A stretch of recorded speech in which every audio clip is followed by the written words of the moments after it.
Hello, Night Nation. I'm Trylko from the Sons of UCF, joined by Eric Lopez of the Black and Gold Banneret. Welcome to Around the Kingdom. Elo, hello. Trace, welcome back from West Virginia. Thanks for bringing 3 UCF losses in the state of West Virginia. We'll talk about them all, including football. Where does football go from here? Men's basketball lose a heartbreaking triple overtime game. Cause for concern? And lastly, your favorite and mine, speculation and innuendo. Oh, rumors. Are good rumors factual or not? We're going to discuss all that here on this edition, the fastest UCF show around the kingdom. Well, before we get going with all of that, let us welcome the third member of our team. He is Adam Eaton from the Sons of UCF. Keeps an eye on the clock, keeps us on our toes. Adam, hello. Greetings, gents. Trace, after that weekend in West Virginia and the results, did you bring me back any moonshine? Because I need something to numb the pain of a terrible weekend in the Mountaineers team. Moonshine might do it. We'll check back with you in a bit, Adam. Country rolled, Elo. Let's begin with football. I remember we've been talking for weeks. Could they become bowl eligible? Toilet bowl eligible. Knights now 4-7. They get rolled by West Virginia 31-21. What went wrong, Elo? Did anything go right? Did you see any glimmers there? No. The answer is no, except that you didn't. The disappointing part, you didn't get snow either, right? Like the weather actually wasn't too bad to play, was it? I mean, you were there, so I'm going to defer to you on that. No, it really was. It was a little misty pregame. Right. I know it sprinkled a little bit. It was cold, certainly, if you were in the stands. But I think from what was it maybe feared in terms of snow, mid-40s was not the worst case scenario for them. Well, that makes it disappointing because you wouldn't know it by the way UCF came out and played because West Virginia just gashed them and ran at will easily in the first half. Reminded me a lot of the game in Orlando. They jumped on UCF early. UCF had an early turnover.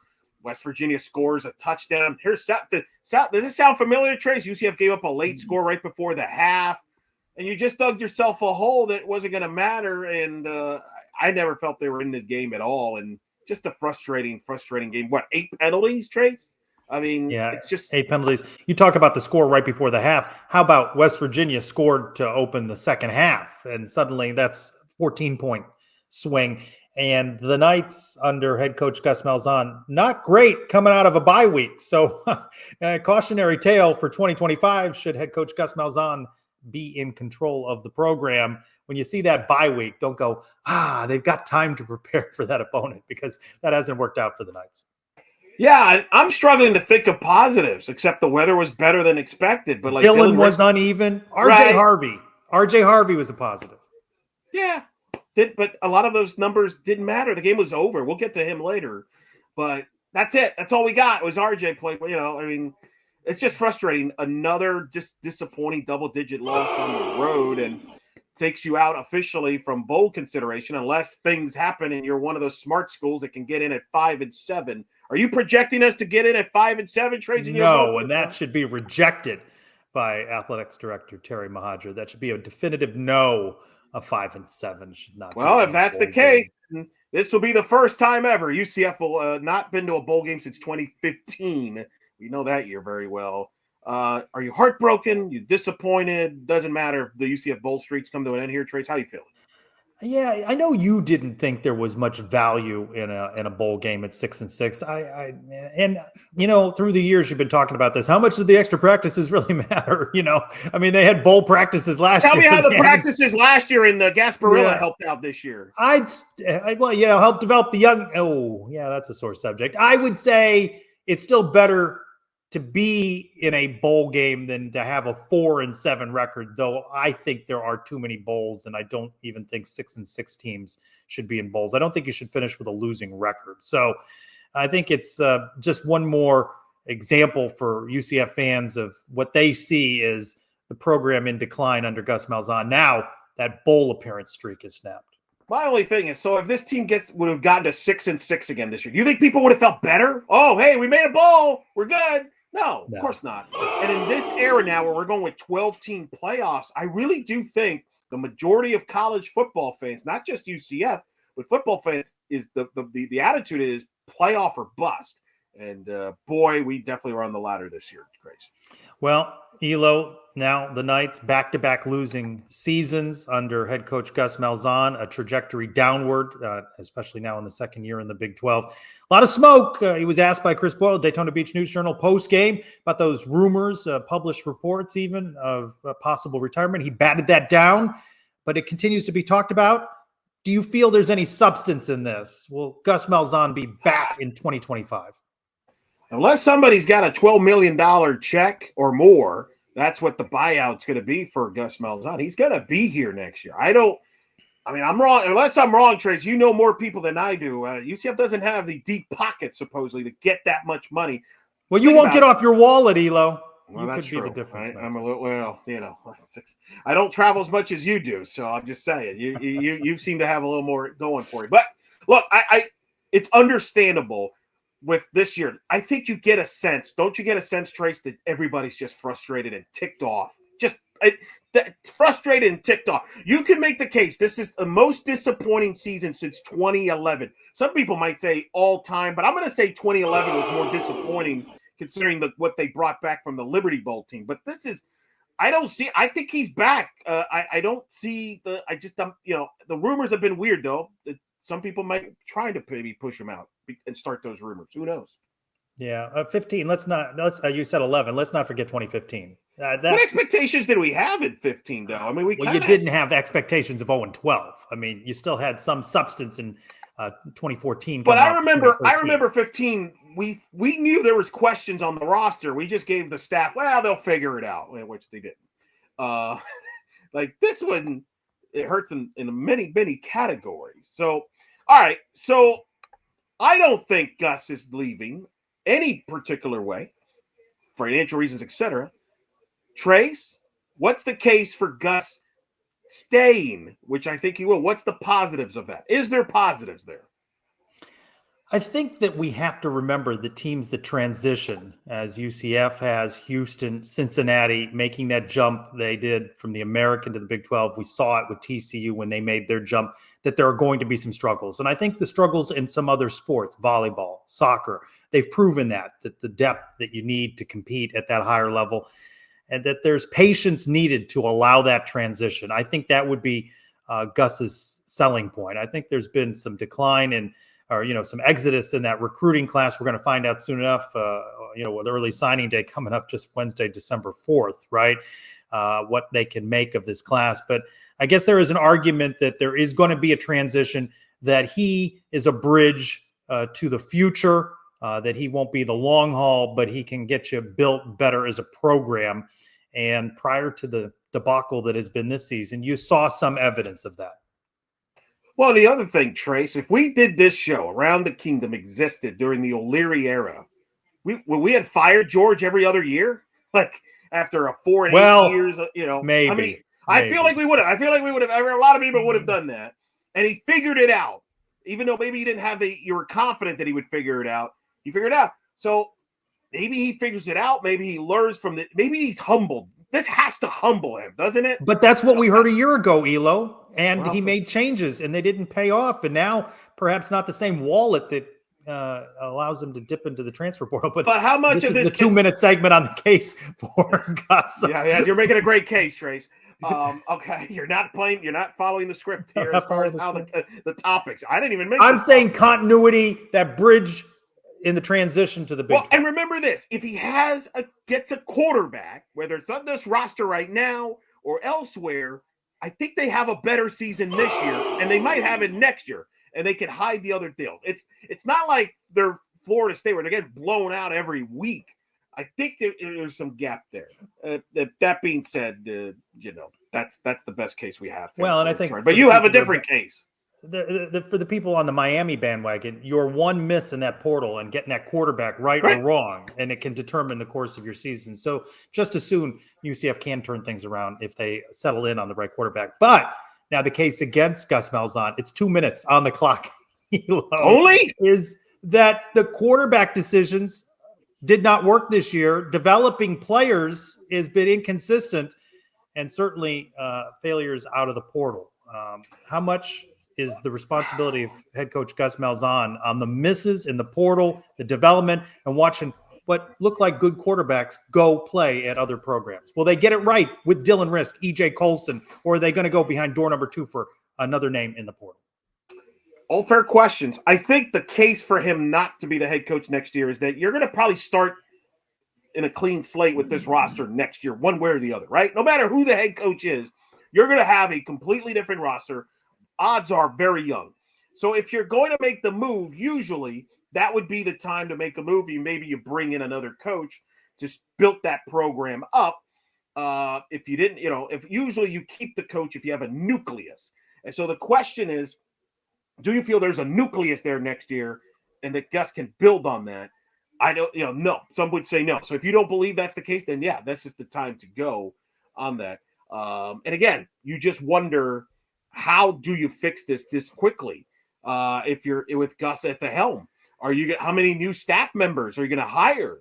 Can you get the right coaching staff around him? Can you get the right players? There's a lot of questions that this may not get fixed within next year. This might be a 2-year deal rebuild.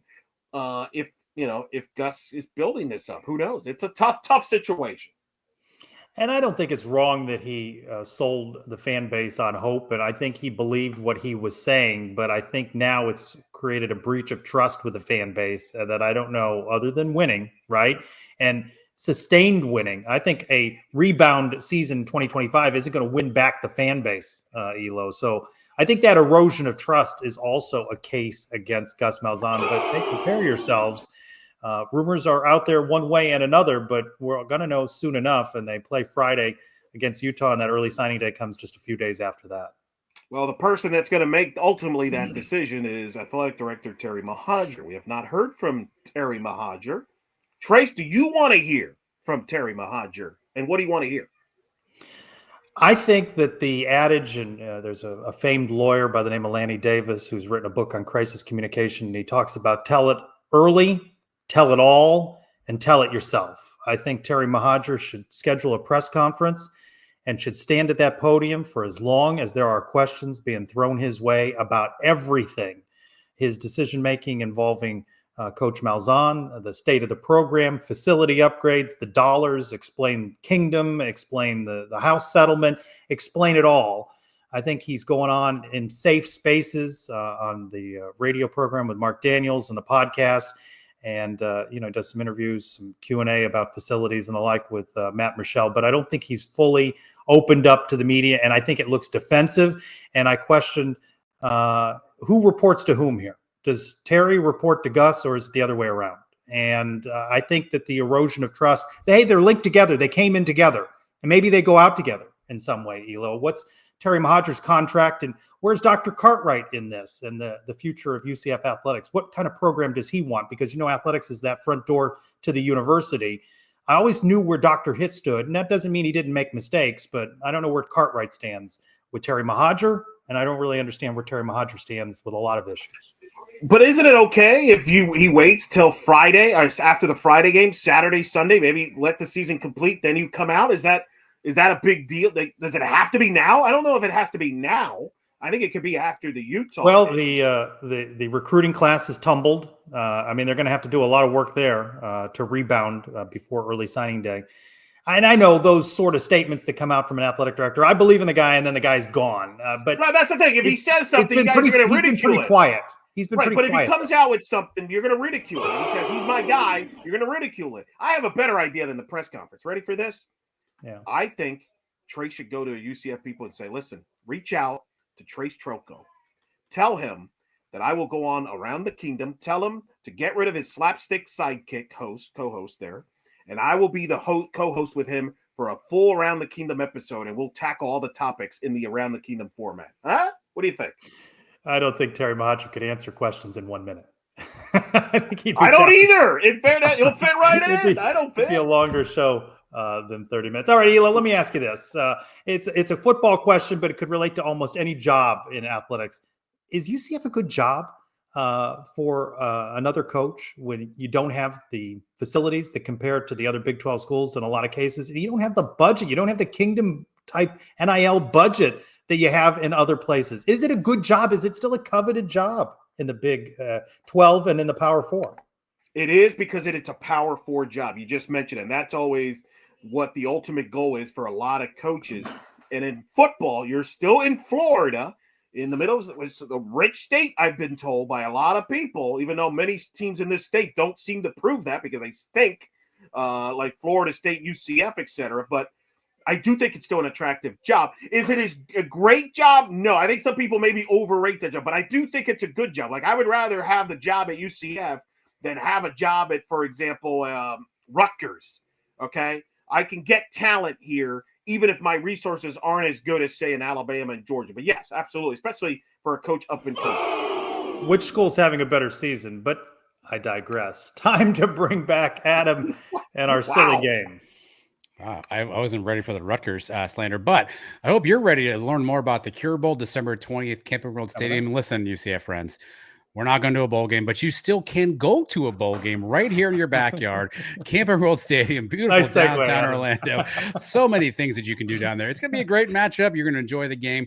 And again, you're going to help out a great cause, Orlando versus Cancer. Join the home team. Again, curebowl.com is how you get tickets, how you get involved. You friends are all still bowl eligible. Go to the Cure Bowl and tell them the Sons of UCF sent you. All right, gentlemen. This week's edition of Silly Game, just fill in the blank. I've got a statement.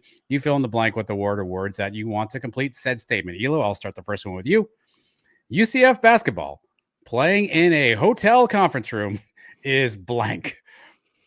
It's November college basketball. They do this in the Bahamas as well. Don't ask me why, but college basketball has decided they're willing to play anywhere. They'll play in football stadiums. They'll play in baseball stadiums. And yes, we'll play in ballrooms.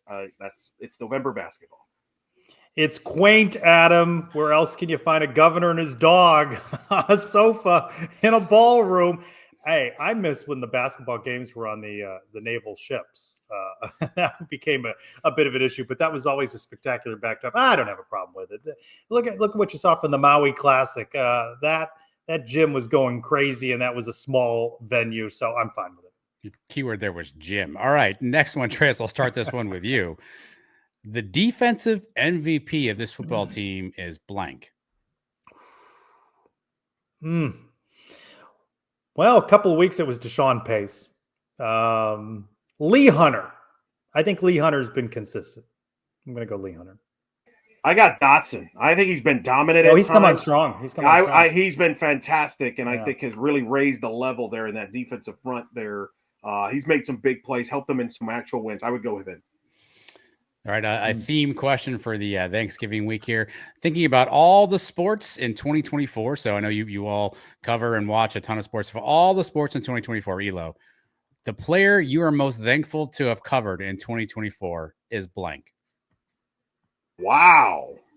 The player I'm the most thankful to cover the whole calendar year in 2024? Whole calendar year, yep. Wow. I would say the seniors of the UCF softball team that left a great legacy. Can I go plural in there? Yeah, you can go plural. Yep, that's a good answer. The senior class UCF softball in 2024 covered their last year. That's always was a pleasure to be around them, leaving a great legacy.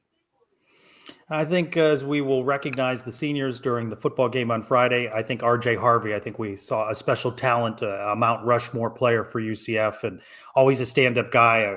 I went out to his football camp and interviewed him on a Saturday, and I think he's a sincere guy, and I think UCF means a lot to him, being a hometown guy, and I think we will remember what we saw from him for many years to come. All right, here we go. The trivia question of the week. Shout it out if you know the answer. A lot of conversation this week about RJ Harvey. He has tied Kevin Smith's rushing touchdown record.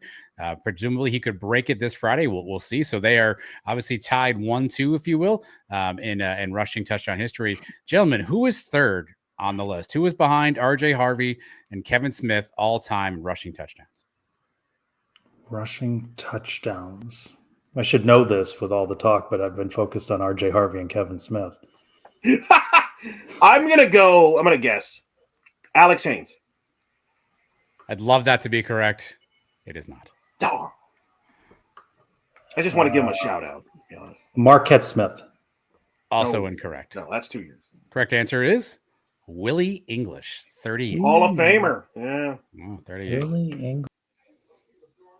That's pretty impressive. I don't know why Trace got small. That's a hey. It's a head shake. What happens when you get the question that wrong? You just shrink down. So there you go. That's very good. Of course, Trace, RJ Harvey will play one last game, as you mentioned, against Utah on Black Friday night on Fox, baby. 8 p.m. kick. We were fired up in August, and it's 2 4-7 teams playing instead of 2 contenders for the Big 12 title. What are we excited about here, Trace? Because it's one more football game you get to watch, and you only get a half a dozen or so of these an entire year. It's going to be 8-9 months before you get to see another one. So that's why, and you get excited to see the seniors play one last time and thank them for their contributions. What do you want to see in the game? A win. I don't care how. End with a win. So just end with a win. I want to see E.J. Colson get some reps. I want to see him and Dylan Risk both play at quarterback. This game means nothing. It doesn't hurt his red shirt. I want to see that. I know this is an unpopular opinion. I don't want to see RJ Harvey carry the ball 25, 30 times. I know that that's the instincts to break these records. I think you need to protect him so he has a chance to get drafted in the NFL draft. Keep him healthy there. And those are some of the things I'd like to see. Don't you just do whatever RJ Harvey wants if he says, hey, I've run a couple of plays. I scored 1 touchdown. I'm good. Time to come out. Yeah, that's fine. Just don't feed him 25, 30 times. Protect him from himself. That's all I'm saying. Keep him healthy. You have enough other running backs to use. By the way, for those Tim Brando fans, no, he will not be doing this game. It'll be Trent Rush and Robert Smith. And you know who you are, Tim Brando fans. So that's how bad this game's gotten. Tim Brando won't even do it, Trace. RJ Harvey, Elo, what's his legacy? The interesting debate, older fans, newer fans, Kevin Smith versus RJ Harvey. Can we agree RJ Harvey finds himself on the Mount Rushmore of UCF running backs, a future Athletics Hall of Famer? I don't know about Mount Rushmore. Yes, Hall of Famer, yes. You know what he is? People can compare Kevin. You don't have him as one of the 4 best? No. I think he's Alex. Sounds like a column. Not this week. This not going to rain on the parade. I think he's the Alex Haynes of this era. I really do. If you really look at those 2 careers, they were both bright spots in a time where there was transition for the program, going to a different conference, and also just having mediocrity. And both have played with different quarterbacks. Both have played on losing seasons. And because of that, they're not given the credit that they deserve. Some people think he should have been a finalist for the Doak Walker. He is not. He did not make it. Some would say maybe because of the lack of success at UCF. Who knows? If you look, Alex Haynes was fantastic. And I think both of them have had similar parallels in their careers, having great careers and bright spots in mediocre times on the rosters for the teams. Interesting statement. You don't consider him I think Alex Haynes should be a Hall of Famer. I'm just bringing that up as well. So I'm not. They're both will be in the Hall of Fame. Alex should get in first. That's just me, though. But hey, somebody that we won't have to worry about getting to the Hall of Fame at UCF is KJ Jefferson. He will be among the seniors that will, the senior class that will certainly be a part of. Break down this senior class. What stands out from this senior class? Does he stand out from this class for not maybe the best reasons? I think if he walks, and we haven't been given a list of who walks, I think that whoever is there in attendance, I think he's going to get rained down with booze. No, they're not going to do that. No way, Trace. No way. What? They're not going to boo KJ Jefferson? No, you're not. I think you can't do that. No. Well, you maybe shouldn't do it. You don't think it's going to happen? No, or you don't want it to happen? I don't. Well, first of all, I don't think there'll be a lot of people there. So, well, that means the booing will be heard even. No, I disagree. By certain fans. What I think they will. No. This could be a prop bet then. Let's make it up. I don't think he would. It might be the weirdest prop bet we've ever done. I don't think he will get booed. I'm not saying he's going to get loudly cheered. I'm not suggesting that. But you got to be smattering of applause. He's going to be with family members. You can't. No. That's going to be. I'm telling you, if you do that, that's going to set a really bad precedent. You don't want to do that. I don't think that's a good idea. I will say RJ's going to get the loudest cheers. He should be the last one introduced. If I'm running this thing, I mean, he's really the highlight of the senior class, is he not? Yeah, and Kobe Hudson will get a good round of applause as well. All right, Elo, we're right down to the finish line here in the Big 12. Chaos has ensued. The predicted last shall be first. and the Big 12 may find itself out of the playoffs. No. So I want to give credit to Adam Eaton, the executive producer of this show, who cleared things up for me, because I asked the same question because I was confused because Arizona State's ranked 16th, but they're the 12th seed. And I'm like, how are they in the playoff? And Adam explained to me that actually the top 4 highest ranked conference champions get a bye, but the 5th highest ranked conference champion also makes the playoff. We just assume that the 5th would be a group of 5 champion. We never assume it would be a power conference like it is right now with the Big 12, and that's where they stand. But we will have Big 12 representation in the playoff. Which team? Great question. I mean, because Arizona State, did you see how they almost lost the game?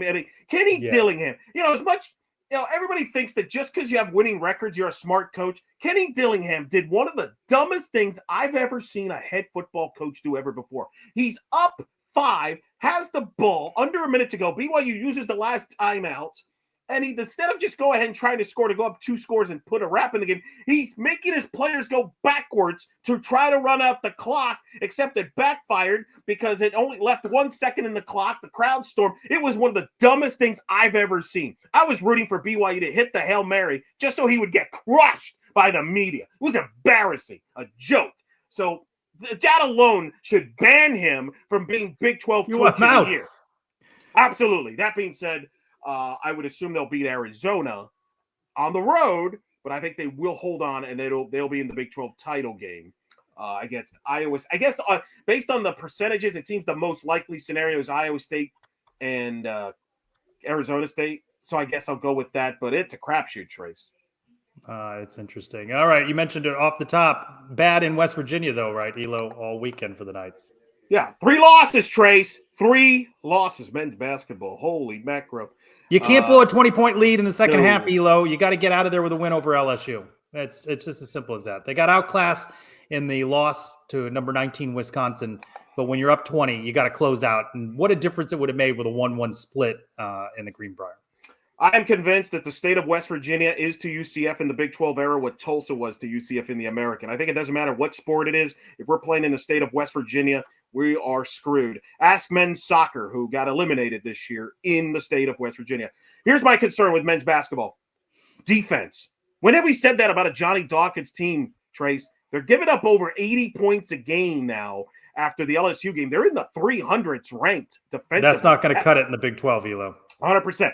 And my concern is, are they too small? And as a result, be harder to guard? Because that was one of the things, the principles of the defense is you have a rim protector, but if Mustafa is in foul trouble, you're small. And so I have concerns about this defense. Is it good enough this year? That's my big concern and takeaway from that tournament. Knights back home Wednesday and Sunday. Scheduled draft concludes this weekend. You've already clinched, Elo. You've got 3 for 3.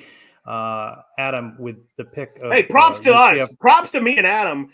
Both of us combined picked every UCF win this year. And if UCF gets the win over Utah, you would have gotten all 5. That's what I'm saying. Me and Adam nailed this football. And I had the slam dunk wins over Cincinnati, BYU, and Arizona State. How about the props, though, Elo? You had a great prop. Well, apparently we not. Yeah, we had a prop. You're all upset about it. You're crying foul. We would have because you need a triple overtime to win. Hey, man, I set the rules. UCF in 2 games scored more points than RJ Harvey had total yards in the West Virginia game. Triple overtime. Triple overtime. Next time that you propose a prop, there's an asterisk. It's got to be. You didn't bring it up. Hey, you were fine. You were feeling pretty cocky in regulation. I was confident. Regulation. All right. Apparently, we have already a prop bet earlier in this show. Maybe the most bizarre and low standard prop bet in the history of this program. But nonetheless, we'll make another prop bet. RJ Harvey, 1.5 touchdowns rushing. Over. So you're saying he not only breaks the record. I'm saying he's going to play. Yeah. 2. Okay. 2. I'm going to go under. Just gets 1 to break the record. He's done for the day. We'll see if that's right or not. Who knows? Probably. All right. Time to bring back in Adam. Adam, what did we get right? What did we get wrong?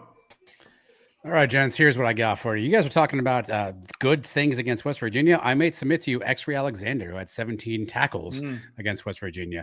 Talking about coaches, Mac Brown fired on Tuesday after he said, I'm not going anywhere on Monday. So anything can happen. Elo, you or Trace, one of you talked about the slapstick co-host on the show. Who is the slapstick? Is that you, Elo? Are you the slapstick? That's me. I call myself a slapstick host. I offer to remove myself. Yeah. Okay. To bring Terry on as a co-host. Just trying to figure out if I should be insulted. You talk about UCF and Utah. Utah lost 7 games in a row. They are certainly reeling. Alex Haynes versus RJ Harvey. Alex Haynes, 41 games, 747 carries, 3,300 yards, 28 total touchdowns. RJ, 40 games, 559 carries, 3,600 yards, 45 total touchdowns. Pretty much a dead heat there. And team defense for UCF basketball ranked 329th in the nation, giving up 81.2 points a game. Yeah, not good enough. One more thing before we go, Elo. The average number of calories consumed on Thanksgiving, around 4,500. You'd need to spend about 10 hours on a treadmill to burn off your dinner. Happy Thanksgiving week, everyone. Look for new episodes midweek every week on the Sons of UCF YouTube channel. Later, wherever you get your audio content on the Sons podcast feed. For Eric Lopez and Adam Eaton, I'm Trace Trylko. Thanks, everyone, for joining us for this week's Around the Kingdom.